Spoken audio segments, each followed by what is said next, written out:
Breaking news अवां सां share कई पिया। गढ़ी खैरो जे फूड गोदाम में 2000 बोरियूं गुम थियण जो डायरेक्टर फूड सैयद इमदाद अली शाह नोटिस वठंदे फूड इंस्पेक्टर रियाज़ मक्सी के मुअत्तल करे जांच कमेटी मुक़रर करे छॾी आहे।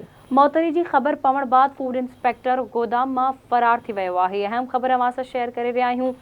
गढ़ी खैरो जी फूड गोदाम में 2000 बोरियूं गुम थियण जो डायरेक्टर फूड सैयद इमदाद अली शाह नोटिस वठंदे फूड इंस्पेक्टर रियाज़ मक्सी के मुअत्तल करे जांच कमेटी मुक़रर करे छॾी आहे। मुअत्तली जी खबर पवण बाद फूड इंस्पेक्टर गोदाम में फरार थी वियो आहे।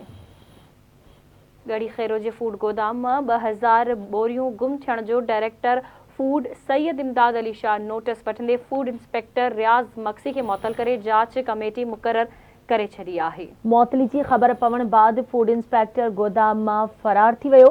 ब्रेकिंग न्यूज़ अवां सां शेयर कई पिया। गढ़ी खैरो जे फूड गोदाम में 2000 बोरियूं गुम थियण जो डायरेक्टर फूड सैयद इमदाद अली शाह नोटिस वठंदे फूड इंस्पेक्टर रियाज़ मक्सी के मुअत्तल करे जांच कमेटी मुक़रर करे छॾी आहे।